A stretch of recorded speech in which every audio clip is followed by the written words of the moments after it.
બાલબોધ ગ્રંથ 19.5 શ્લોકમાં મહાપ્રભુજીએ રચ્યો છે. થોડો પરિચય બાલબોધનો લઈ લઈએ. 16 ગ્રંથમાંનો બીજો ગ્રંથ એટલે બાલબોધ. શ્રી વલ્લભના મુખારવિંદમાં બાલબોધ, જેમ યમનાષ્ટક એ દક્ષિણ અંગ શ્રી વલ્લભનું છે, એમ બાલબોધ એ મહાપ્રભુજીના મુખારવિંદ સ્વરૂપ છે. કર્મન શ્રી વલ્લભ અંગન ધ્યાન, જે આપણે પદ ગાયું એમાં બાલબોધ એ શ્રી વલ્લભનું મુખારવિંદ. કારણ કે એમાંથી વેદોનું પ્રાગટ્ય છે ને. ભગવત મુખારવિંદ શ્રી કૃષ્ણાસ્ય મહાપ્રભુજી છે.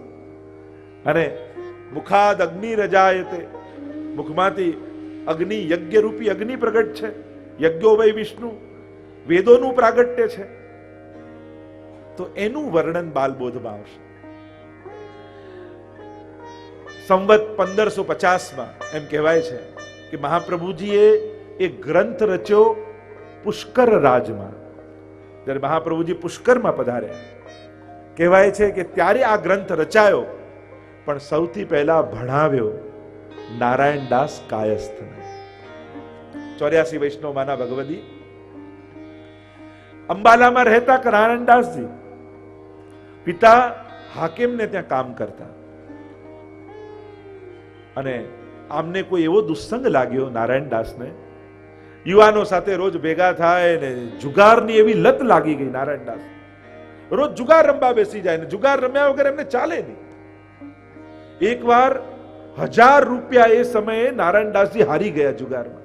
હવે આપી શકે તો એમ હતા નહીં, એટલે ભાગીને ઘરે આવી ગયા. અને બધાએ ભેગા મળીને પિતાને ફરિયાદ કરી કે આ તમારો દીકરો હારીને ગયો ને તમારે રૂપિયા આપવા પડશે. પિતાએ આપવાની ના પાડી કે તમે આને લઈ જાઓ.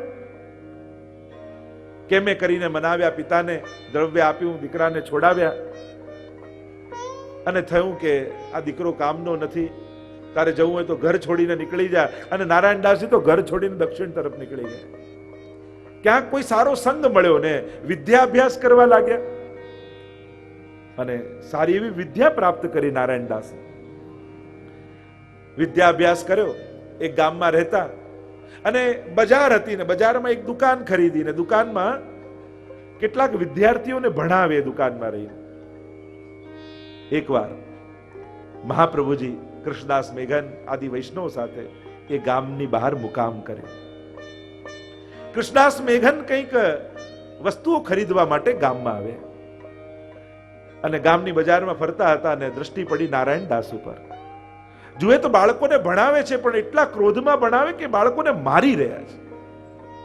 અને બાળકોને મારતા જોયા એટલે કૃષ્ણદાસ મેઘન વૈષ્ણવનું હૃદય તો કેટલું કોમળ હોય.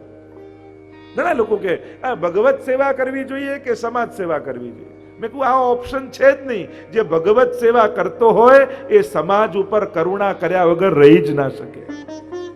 કોઈ 100 કિલોમીટર ચાલ્યો હોય તો 10, 11, 12, 20, 50 બધું રસ્તામાં આવી જ જાય. જે પ્રભુને પ્રેમ કરતો હોય એના હૃદયમાં બધા ઉપર કરુણા રહે જ. નહીં તો ભગવાનમાં પ્રેમ જાગે જ નહીં. એને ભગવાનમાં પ્રેમ જાગ્યો હોય ને એના બધા પર પ્રેમ સહજ છે. આ ઓપ્શન છે જ નહીં. આ પહેલો પડાવ છે ને બીજો છેલ્લો પડાવ છે. કરુણા જાગી એટલે કહ્યું કે તમે બાળકોને આ રીતે મારો નહીં. નારાયણદાસજી કહે તમે કોણ કહેનારા મને? મારે જેમ કરવું એમ કરીશ.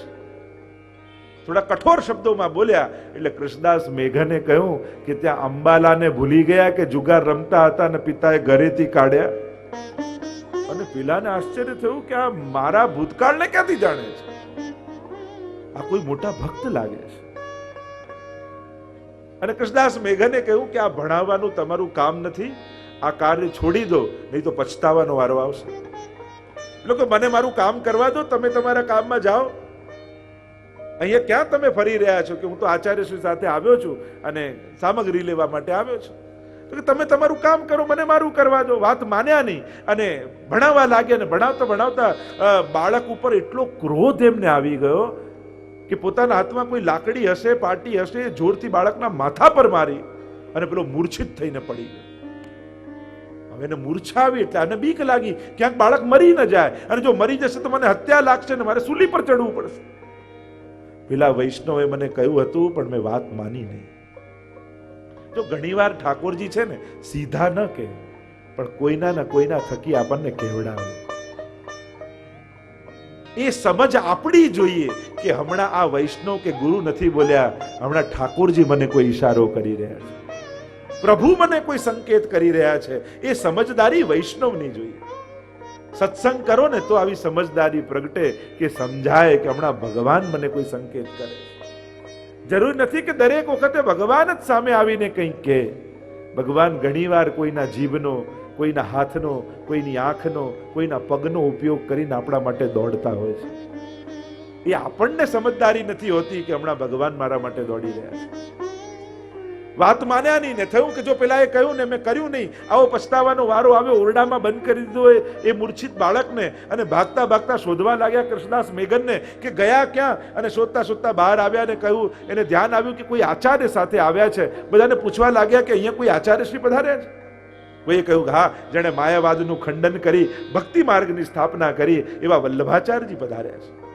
ભાગતા ભાગતા નારાયણદાસ આવ્યા અને મહાપ્રભુજી બિરાજેલા દર્શન કર્યા. એવું તેજ દેખાયું, ચરણોમાં પડી ગયા. કહ્યું કે મારાથી અપરાધ થયો, વૈષ્ણવની વાણી મેં માની નહીં અને બાળક મૂર્છિત થઈને પડ્યું છે. આપ કંઈ કૃપા કરો, હું આપના શરણે આવ્યો છું. મહાપ્રભુજીએ જલ અભિમંત્રિત કર્યું, એક દૂનામાં આપ્યું અને કહ્યું લે આ દૂનાનું જલ એ બાળક પર છાંટજે, તારા પર ઠાકોરજી કૃપા કરશે, તને બચાવી લેશે. ભાગતા ભાગતા આવ્યા નારાયણદાસજી, જલ છાંટ્યું મૂર્છિત બાળક પર અને બાળક ઊભું થઈ ગયું. મહાપ્રભુજીનો પ્રભાવ જોયો, શરણે આવ્યા નારાયણદાસ. કહ્યું કે તારા ઘરમાં તારી જે વસ્તુ હોય બધું લઈ આવ, તું મારી સાથે રહેવા આવી જાય. અને નારાયણદાસને પોતાની સાથે મહાપ્રભુજી રાખ્યા. દ્વારિકા યાત્રા કરવા મહાપ્રભુજી પધાર્યા તો ત્યાં પણ નારાયણદાસને સાથે રાખ્યા. ઘણા દિવસ સુધી નારાયણદાસજી જોડે રહ્યા. હવે મહાપ્રભુજી આજ્ઞા કરી કે નારાયણદાસ, હવે તમે તમારા ઘરે જાઓ. જયરાજ આપનો સેવક થયો છે, હવે સંસારમાં કઈ રીતે રહીશ? અમારી આજ્ઞા છે, તમે ઘરે જાઓ. પણ પિતા મારો સ્વીકાર નહીં કરે. મહાપ્રભુજીએ કહ્યું અમે આશીર્વાદ આપીએ છીએ, પિતાને પણ તમને જોઈને પ્રસન્નતા થશે. ભગવત સેવા કંઈ કરું, પણ સંસારમાં રહેવાનું છે અને બીજાને ત્યાં રહીને રહેવાનું, સેવા સંભવે કઈ રીતે? મહાપ્રભુજીએ કહ્યું તને અનુકૂળતા નથી સેવાની, તું સેવા ન કરીશ, ઠાકોરજી ન પધરાવીશ, પણ હું મારા હસ્તાક્ષર તને પધરાવી આપું છું. અને મહાપ્રભુજીએ પોતે ગદ્ય મંત્ર અને અષ્ટાક્ષર મંત્ર લખી પોતાના હસ્તાક્ષર નારાયણદાસને સેવામાં પધરાવી આપ્યા કે તું આમને ભોગ ધરજે અને પછી ગ્રહણ કરજે, હસ્તાક્ષરની સેવા કરજે. પ્રસન્ન થઈ ગયા નારાયણદાસ અને લઈને આવ્યા. પણ જ્યાં જવાનો વારો આવ્યો ત્યારે મહાપ્રભુજીને બે હાથ જોડીને વિનંતી કરી કે જયરાજ, હું આટલા સમયથી આપના સાનિધ્યમાં રહ્યો, પણ હજી મારા અંતઃકરણમાં પ્રકાશ ન થયો, ક્યાંય જ્ઞાન મને પ્રાપ્ત ન થયું. આપ કંઈક કૃપા કરો, અને એવી કૃપા કરો કે સંસારની અહમતા મમતા મને સ્પર્શી ન શકે અને મારું ચિત્ત સદાય ઠાકોરજીના ચરણારવિંદમાં ચોંટેલું રહે. આપ એવી કૃપા કરો. અને ત્યારે મહાપ્રભુજીએ પોતાનું ચરણામૃત નારાયણદાસને આપ્યું અને આ બાલબોધ ગ્રંથ નારાયણદાસને ભણાવ્યો. અને આ બાલબોધ ગ્રંથ ભણતાની સાથે એવી બુદ્ધિ નિશ્ચલ બની ગઈ, વિશુદ્ધ બની ગઈ કે અહમતા મમતા સંસારમાંથી જતી રહી અને ઠાકોરજીના ચરણોમાં ચિત્ત ચોંટી ગયું. નારાયણદાસ આવ્યા પિતાને ત્યાં અને કહ્યું કે હવે આપ જેમ આજ્ઞા કરશો એમ રહીશ. કહ્યું કે હા બેટા, અમારે ત્યાં રહે. એમ નહીં, હવે તો હું મહાપ્રભુજીનો સેવક થયો, તમારા હાથનું કેમ લઉં, મને એક ઓરડો જુદો આપી દો, ત્યાં રહીશ. આપ જે આજ્ઞા કરશો એ બધું જ કામ કરીશ, પણ મારા ઠાકોરજીને ભોગ ધરીને પ્રસાદ ગ્રહણ કરીશ. પિતા તો બહુ પ્રસન્ન થઈ ગયા. કેવો હતો ને કેવી બુદ્ધિ નિશ્ચલ થઈ ગઈ. સારું થયું કોઈ ગુરુના સાનિધ્યમાં ગયો તો એની બુદ્ધિ વિશુદ્ધ થઈ. હાકેમને ત્યાં, રાજાને ત્યાં કામ કરતા પિતા, તો અમને પણ જોડી દીધા કામમાં. અને હવે તો બધું જ કામ ને બધી જ જવાબદારી નારાયણદાસના માથે આવી ગઈ. એટલા બધા કામમાં વ્યસ્ત રહેતા કે જરાય સમય ન મળે. અને નારાયણદાસના મનમાં એવો મનોરથ કે ક્યારે ગોકુલ જાઉં અને મહાપ્રભુજીના દર્શન કરું, પણ જરાય સમય ન મળે. એટલે યુક્તિ કરી એમણે. 4 રૂપિયાનો પગાર આપીને એક માણસ રાખ્યો. અને માણસનું કામ જ એ કે થોડોક સમય થાય એટલે નારાયણદાસ પાસે આવે ને એટલું બોલે કે ભૈયાજી, आचार्य जी के दर्शन को गोकुल कब चलोगे? અને આટલું બોલે એટલે તુરંત એને ભાવ જાગી, હા હા અભી ચલેંગે એવું બોલતા જ નેત્રોમાંથી ચોધાર આંસુ વહેવા લાગે. પોતાનું ચિત્ત મહાપ્રભુના ચરણોમાં લાગી જાય, વલ્લભની સુધી આવી જાય, રૂવાડે રૂવાડે રોમાંચ થઈ જાય અને મૂર્છિત થઈને પડી જાય. ફરી થોડો વાર થાય એટલે પેલો ચાકર આવે ને કહે, ભૈયાજી ગોકુલ કબ ચલોગે? હા હા અભી ચલેંગે. તુરંત એવી લાલસા મનમાં ભગવત દર્શનની જાગી જાય. આવા નારાયણ દાસજી બાલબોધના ગ્રંથના ભણવા માત્રથી અહમતા મમતા છૂટી ગઈ અને ચિત્ત પ્રભુના ચરણારવિંદમાં લાગી. એવો આ બાલબોધ ગ્રંથ. 3 આચાર્યોની ટીકા બાલબોધ પદ છે. શ્રી દેવકી નંદનજીની પ્રકાશ ટીકા, પુરુષોત્તમજીની વિવૃત્તિ અને શ્રી દ્વારકેશજીની ટીકા. આ 3 આચાર્યોએ બાલબોધ ઉપર ટીકા લખી છે. બાલબોધ ગ્રંથ લાગે બાળકોને બોધ છે, પણ જો જાતે વાંચવા જાઓ તો જરાય ખબર નહીં પડે, એમ કઠિન છે. કારણ કે બાલબોધમાં પુષ્ટિ માર્ગના સિદ્ધાંતો મહાપ્રભુજીએ નથી વર્ણવ્યા. પુષ્ટિ માર્ગ સિવાય વેદમાં ઋષિઓ દ્વારા અને દેવતાઓ દ્વારા જે ધર્મ, અર્થ, કામ અને મોક્ષ આ 4 પુરુષાર્થ જીવને પ્રાપ્ત થાય અને મોક્ષની પ્રાપ્તિ કઈ રીતે થાય એનો ઉલ્લેખ બાલબોધમાં કરવામાં આવ્યો છે. એટલે એમ જોવા જાવ તો કઠિન છે. અને મહાપ્રભુજી આજ્ઞા કરે છે કે બાલબોધ, બાળકોને બોધ આપું છું.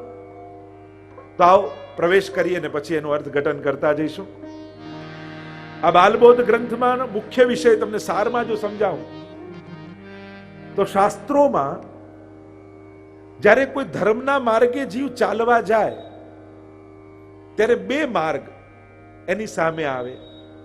એક વેદમાં બતાવેલા મોક્ષનો માર્ગ અને બીજું ઋષિઓએ બતાવેલા સ્મૃતિ ગ્રંથોમાં મોક્ષનો માર્ગ.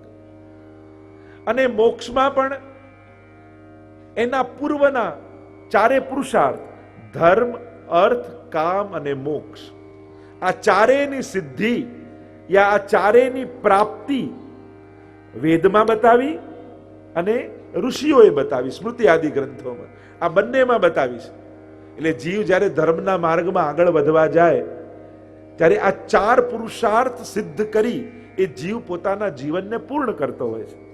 એટલે આ 4 વસ્તુ જે પ્રસિદ્ધ નામ છે ધર્મ, અર્થ, કામ અને મોક્ષ, આ દરેકના લાઈફની ડિમાન્ડ છે. આપણે બધા આ 4ને પામવા ઈચ્છીએ છીએ.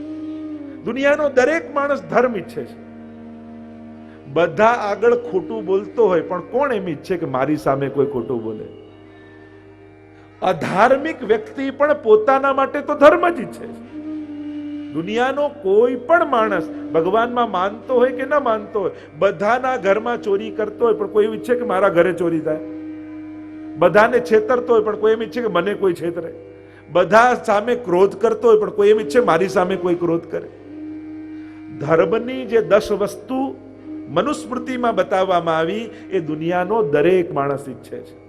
દ્યુતિ, ક્ષમા, દમો, સ્તેયમ, શૌચમિન્દ્રિય નિગ્રહ, ધી, વિદ્યા, સત્યમ, ક્રોધો, દશકમ ધર્મ લક્ષણમ. આ 10 વસ્તુ દુનિયાના દરેક માણસને જોઈએ છે. આ ધર્મ પુરુષાર્થ છે, આપણા લાઈફની ડિમાન્ડ છે. ધર્મ કરવાની વસ્તુ નથી. ધર્મ વગર જીવન જ અધૂરું છે, ચાલી જ ન શકે. બીજો છે અર્થ પુરુષાર્થ, એટલે સુખના બધા સાધનો બધાને જોઈએ છે. બહુ સહજ છે. 4 પુરુષાર્થ બધાને જોઈએ છે. આપણે કોઈ સંન્યાસીઓ નથી, આપણે સંસારીઓ છે. સંન્યાસીના ધર્મ જુદા હોય અને સંસારીના ધર્મ જુદા હોય. આપણે લોકોએ શું સંન્યાસીઓનું વાંચી લીધું છે એટલે આ બધું મિથ્યાન છોડી દો, ભાગી જાઓ, ના આ આપણા ધર્મો નથી. તમે જે સંસારમાં રહીને જે કાર્ય કરો છો ને, બાળકોને મોટા કરો, ભણાવો, કમાવા જાઓ, ઘર ચલાવો, આ બધા ગૃહસ્થીના ધર્મ જ છે. તમે ધર્મ જ કરી રહ્યા છો. આ બધું અધર્મ નથી. નહીં તો ઘણાના મનમાં એવું ઘૂસી ગયું હોય કે આ બધું જે સંસારમાં કરીએ બધું અધર્મ જ છે. ના, ગૃહસ્થીના આ જ ધર્મો છે. તમે જે રીતે જીવો છો એ ધર્મ કરી રહ્યા છો, ગૃહસ્થીનો ધર્મ કરી રહ્યા છો. ધર્મ, અર્થ, સુખના સાધનો, કામ, શબ્દ, સ્પર્શ, રૂપ, રસ, ગંધ, આ 5 દ્વારા જે સુખ ભોગવવાની ઈચ્છા એને કહેવાય કામ પુરુષાર્થ, કામનાઓ. અને ચોથો છે મોક્ષ પુરુષાર્થ. તો આ ચારે પુરુષાર્થોની વાત બાલબોધ ગ્રંથમાં આવી કે એની પ્રાપ્તિ જીવને કઈ રીતે થાય. અને છેલ્લે મોક્ષની ચર્ચા કરી તો મોક્ષ બે પ્રકારની ચર્ચા કરી બાલબોધમાં મહાપ્રભુજી સમજાવ્યો. એક છે સ્વતો મોક્ષ ને બીજો છે પરતો મોક્ષ. સાંખ્ય અને યોગ દ્વારા સ્વતઃ મોક્ષ થાય, એટલે કે કોઈની કૃપા વગર પોતાની જાતનો ઉદ્ધાર કરવો એ સ્વતઃ મોક્ષ કહેવાય. અને એના બે માર્ગ, એક સાંખ્ય દ્વારા થાય અને બીજું યોગ માર્ગ દ્વારા થાય. બીજો છે પરતઃ મોક્ષ, એટલે કે કોઈની કૃપા દ્વારા મોક્ષની પ્રાપ્તિ કરવી. તો એમાં શિવજીની કૃપા અને વિષ્ણુની કૃપા, આ બંનેની કૃપા દ્વારા બ્રહ્માજી મોક્ષ આપતા નથી એમ મહાપ્રભુજી સમજાવશે. કારણ કે બ્રહ્માજી તો સૃષ્ટિના સર્જક છે અને મોક્ષ એનું વિરોધી કાર્ય થઈ જાય. સર્જનથી વિરુદ્ધ મોક્ષ થાય, એટલે પોતાના કાર્યથી વિરોધ કાર્ય બ્રહ્માજી કરતા નથી. શિવજી અને વિષ્ણુ આ બે દેવો જે પરમાત્માના દેવતા સ્વરૂપ છે એ મોક્ષની દાન કરે છે. અને કોણ કેવા પ્રકારનો મોક્ષ આપે છે એની ચર્ચા આ તમને એક હાઇલાઇટ બતાવી. બાલબોધમાં આ બધી ચર્ચા છે. તો આવો પ્રવેશ કરીએ બાલબોધ ગ્રંથમાં. આપની પાસે બધાને પાસે ષોડશ ગ્રંથની પુસ્તિકા છે. आइए महाप्रभु जी की वाणी में हम अवगाहन करते हैं. नत्वा हरिं सदानंदम सर्व सिद्धांत संग्रहम बाल प्रबोधनार्थाय वदामि सुविनिश्चितम. एक साथ है बता. नत्वा हरिं सदानंदम सर्व सिद्धांत संग्रहम बाल प्रबोधनार्थाय वदामि सुनिश्चितम. હું માનું છું કે અહીંયા બેસેલા 99.99% બાલબોધ ગ્રંથનો આ પહેલો શ્લોક પહેલી વાર વાંચ્યો હશે. લગભગ આપણે કોઈને બાલબોધ તો વાંચવાનું થાય નહીં, અને વાંચીએ તો એમાં કઈ આપણે ખબર ન પડે. સૌથી પહેલા નત્વા હરિમ સદાનંદમ, નમન કરે છે મહાપ્રભુજી. હરિમ સદાનંદમ, બે સ્વરૂપ પ્રભુના સ્મરણ કર્યા. કારણ કે નમન પણ મંગલાચરણ પણ સંકેતાત્મક હોય છે, વસ્તુ નિર્દેશાત્મક હોય છે. જ્યારે કોઈ શાસ્ત્રોનું મંગલાચરણ હોય ને, આ પહેલું પદ આ શ્લોકનું મંગલાચરણ છે મહાપ્રભુજી. અને મંગલાચરણમાં વસ્તુ નિર્દેશ કે જે ગ્રંથ ગાવા જઈ રહ્યા છે એમાં કયો વિષય છે મંગલાચરણ જોઈને ખબર પડી જાય. યમનાષ્ટક એ 16 ગ્રંથનું મંગલાચરણ છે. આ તો આપણી પાસે સમય નથી. બાકીના 15 ગ્રંથોનો સંકેત યમનાષ્ટકમાં મહાપ્રભુજીએ કરેલો છે. મુકુંદ શબ્દથી આ મોક્ષની વાત છે.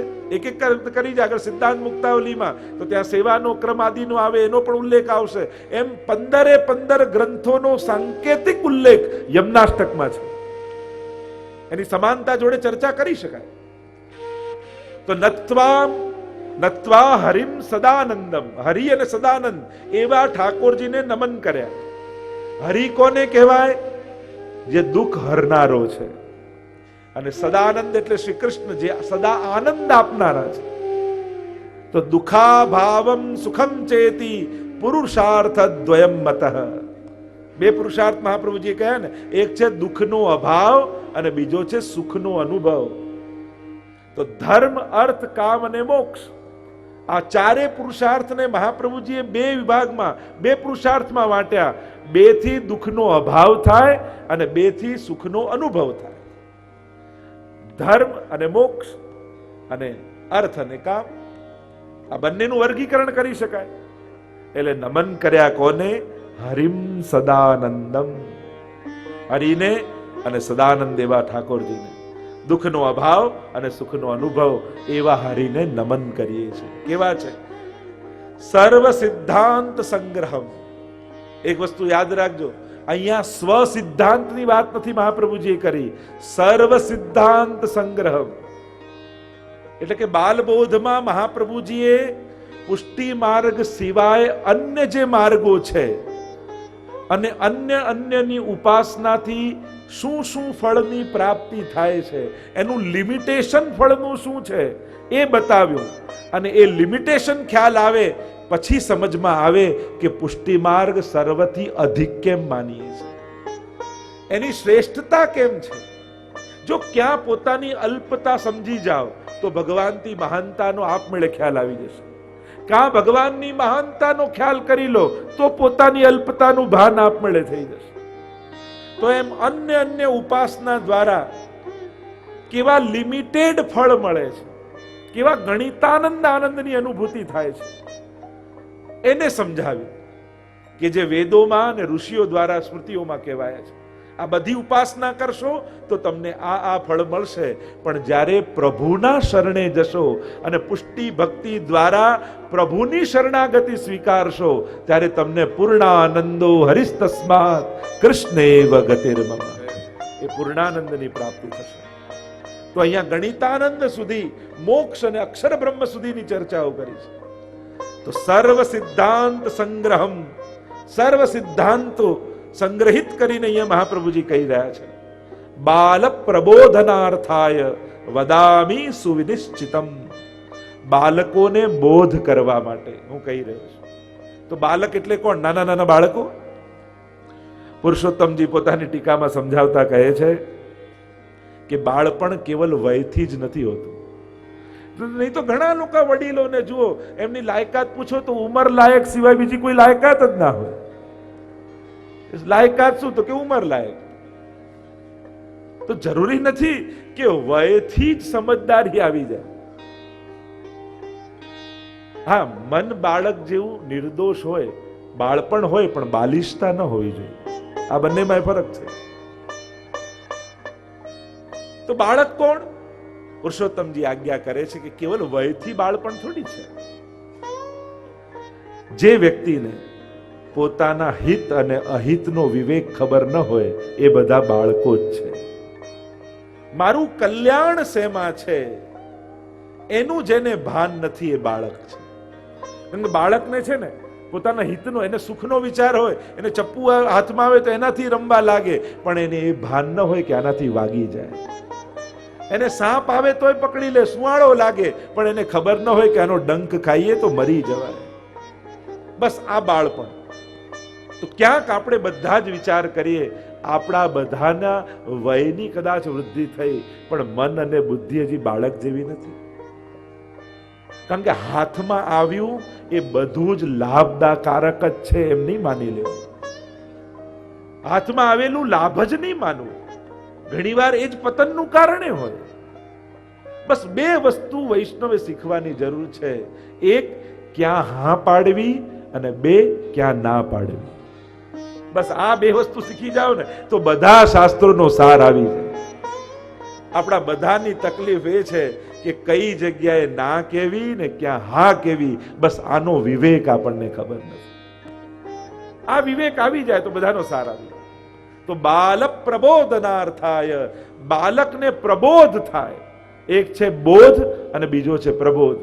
સાધારણ શિક્ષક ભણાવે એને બોધ કહેવાય, પણ ગુરુ પ્રબોધ કરે, છેક આત્મા સુધી એ જ્ઞાનને પહોંચાડી દે, એને કહેવાય પ્રબોધ. બુદ્ધિની ભૂખને સંતોષે એ શિક્ષક, અને જે આત્માની ભૂખને સંતોષે એ ગુરુ છે. એટલે જે વસ્તુ શીખ્યા એ બધા શીખનારા ગુરુ ન બની જાય એને શિક્ષક કહેવાય. જો ઘણા ટ્રેનર હોય, ઘણા માર્ગદર્શક હોય, ઘણા શિક્ષક હોય, અને ક્યાંક કોઈ એક ગુરુ હોય. બધા એ ગુરુ સ્થાને નથી આવતા. કોઈ માર્ગદર્શકે હોય, કોઈ ટ્રેન કરનારો ટ્રેનરે હોય, કોઈ શિક્ષકે હોય ભણાવનારો, પણ ગુરુ તો ગુરુવે નમઃ શ્રી મહાપ્રભુજીને ગુસાઈજી કહે સર્વોત્તમ. એ તો ક્યાંક કોઈ વિરલો હોય જીવનમાં, જેને જીવન સોંપી દેવા તૈયાર થઈ જાય, એ ગુરુ હોય. તો કહ્યું બાલક કોણ? અનેક ચર્ચા કરી છે. પ્રબોધ કર્યો છે કે પ્રબોધનાર્થાય વદામી સુવિનિશ્ચિતમ. એ વિવેકપુર સુવિનિશ્ચિતમ, બે ઉપસર્ગ આપ્યા નિશ્ચિતમને, સુ અને વિ. કહ્યું સુ ઉપસર્ગ કરવાથી મોક્ષના વિચારની ચર્ચા સ્વબુદ્ધિથી થતી નથી, શાસ્ત્ર પ્રમાણિતથી થાય છે. એટલે જે અહીંયા નિશ્ચય કહેવામાં આવશે એ સ્વકલ્પિત નહીં હોય એમ મહાપ્રભુજી કહે છે કે હું મારા વિચાર નહીં કહું, વેદમાં જે કહ્યું છે એ નિશ્ચયપૂર્વક તમને કહીશ. કારણ કે ધર્મમાં સ્વતંત્ર વિચારોની મહત્તા નથી, શાસ્ત્ર પ્રમાણિત વિચારોની મહત્તા છે. એટલે શું ઉપસર્ગ લગાડીને આચાર્ય ટીકામાં કહે છે કે અહીંયા મહાપ્રભુજી નિશ્ચયપૂર્વક કહી રહ્યા છે કે કેવલ મારી ફિલોસોફી હું કહેવા નથી માંગતો, પણ વેદમાં જે કહ્યું છે એ તમને કહેવા માંગુ. અને ની ઉપસર્ગ લગાડીને કહ્યું કે શાસ્ત્રોના સિદ્ધાંતોના જે અર્થઘટન પણ થશે એ પણ શાસ્ત્ર પ્રમાણિત અર્થઘટનો કરીને બતાવીશ. એટલે કે તમને જે મોક્ષના વિચાર અને પુરુષાર્થનો વિચાર જે કહેવા જઈ રહ્યો છું એ મારો સ્વકલ્પિત નહીં, પણ વેદ અને સ્મૃતિ શાસ્ત્ર ગ્રંથો જે કહેવા માંગે છે એનું દોહન કરી અને એના સાર રૂપે તમને કહીશ.